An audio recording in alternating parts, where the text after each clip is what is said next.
মুখ্যমন্ত্ৰীৰ আত্মনিৰ্ভৰ অসম আঁচনি 1,10,000 ল'ৰা ছোৱালী আবেদন কৰিছিলে। আজি আমি স্কিমটো আৰম্ভ কৰিছো।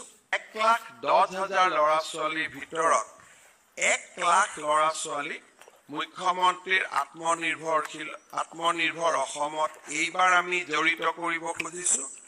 অহা বছৰ আমি আৰু 1,00,000 ল'ৰা ছোৱালী এই আঁচনিৰ লগত জড়িত কৰিব খুজিছো।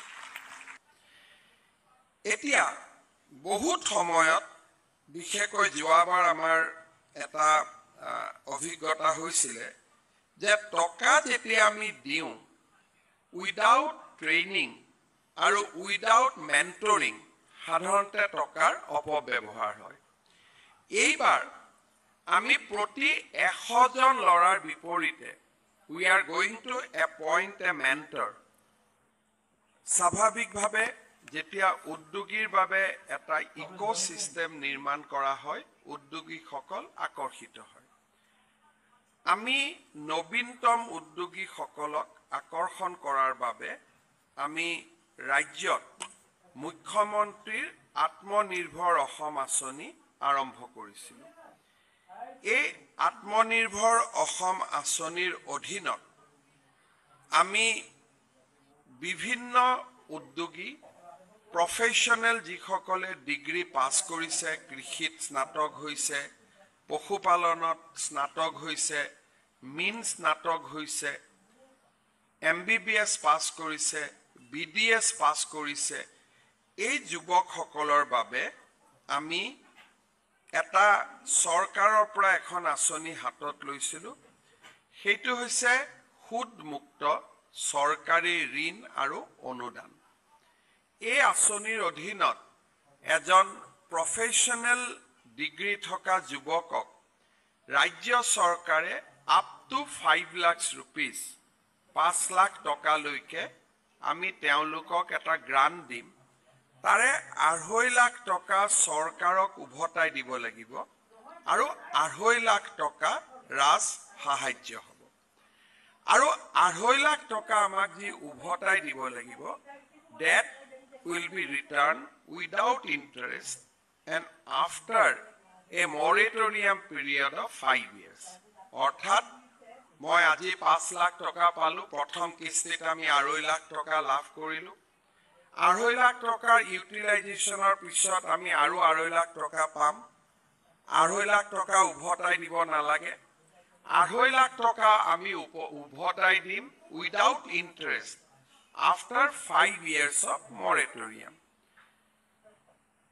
ঠিক তেনেকে যোন প্ৰফেশ্যনেল ডিগ্ৰী নাই কিন্তু ব্যৱসায় কৰাৰ ইচ্ছা আছে, গাঁৱত কাম কৰি আছে, বিভিন্ন সৰু সৰু ব্যৱসায় আছে, দোকান আছে, পোহাৰ আছে, they need capital infusion.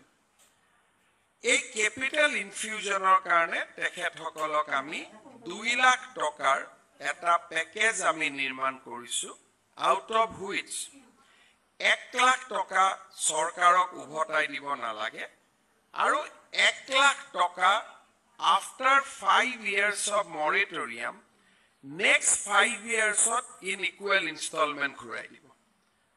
তাৰমানে it's a very খুব বেছি 5 বছৰ একোৱে ঘূৰাই দিব নালাগে। তাৰ পিছত মাহত 2,000-3,000 টকাকৈ ঘূৰাই দিলে that amount will be adjusted. এতিয়া বহুত সময়ত বিশেষকৈ যোৱাবাৰ আমাৰ এটা অভিজ্ঞতা হৈছিলে যে টকা যেতিয়া আমি দিওঁ উইদাউট ট্ৰেইনিং আৰু উইদাউট মেন্টৰিং সাধাৰণতে টকাৰ অপব্যৱহাৰ হয়। এইবাৰ আমি প্ৰতি 100 জন ল'ৰাৰ বিপৰীতে we are going to appoint a mentor. Chief Minister Fellowship Program এটা আৰম্ভ কৰিছো। They will mentor 100 entrepreneurs. আৰু আমি কি মেন্টৰিং কৰিম? আমি ইমানেই মেন্টৰিং কৰিম যাতে তেওঁলোকে তেওঁলোকৰ টকাৰ সৎব্যৱহাৰৰ জৰিয়তে they become eligible for মুদ্ৰা লোন। যেতিয়া 2 লাখ টকা দি আমি এন্টাৰপ্ৰেনিয়ৰশ্বিপ এটা আৰম্ভ কৰিম আৰু কনষ্টেন্ট মেন্টৰিঙৰ জৰিয়তে আমি 6 মাহ এবছৰৰ ভিতৰত কাৰণ এতিয়া আমি যেটো টকা পাইছো it has no relation with bank গতিকে বেংকৰ সিভিল স্কোৰৰো কথা নাই একো কথা নাই it will go directly as a DBT but আমি বিচাৰো যে আলটিমেটলি বেংক ইনক্লুশন নহলে ফাইনেন্সিয়েল ইনক্লুশন নহলে এন্টাৰপ্ৰেনিয়ৰ এজন গ্ৰো কৰিব নোৱাৰে সো আমি তেওঁলোকক বিভিন্ন ধৰণৰ মেন্টৰিং শিপৰ জৰিয়তে এবছৰৰ ভিতৰত আমি তেওঁলোকক কোৱালিফাই কৰোৱাব খুজিছো ফৰ মুদ্ৰা লোন মই অলৰেডি বেংকৰ লগতো কথা পাতি আছো যাতে bank gives special privilege to the entrepreneurs of Chief Minister Atmanirbharshil Assam Asoni so that they get a special window. Tar babeo ami bankor logot kotha patisu. 1,10,000 lora choli abedon korisile.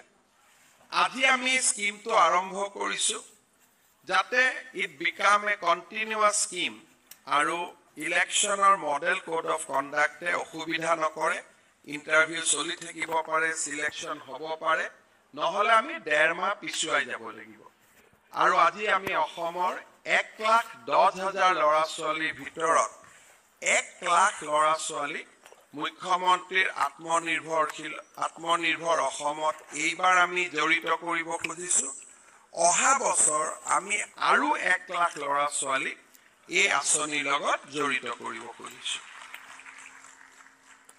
অসমত যুৱ প্ৰজন্মৰ ভৱিষ্যতৰ কাৰণে ইমান দীঘলীয়াকৈ আৰু খুব বিজ্ঞানসন্মতভাৱে চিন্তা কৰাৰ কোনো আন আঁচনি আমাৰ হাতত আজিলৈকে নাছিলে This is the first ever program for youth empowerment আমি সরকারি চাকৰি দিছো আত্মনিৰ্ভৰ অসম আঁচনি আনিছো আৰু মই বিশ্বাস কৰো যে আমাৰ যদি কনসেন্ট্ৰেটেড এফৰ্ট থাকে 12 লাখ অসমত নিবনুৱা আছে বহুত সময় নালাগে আমি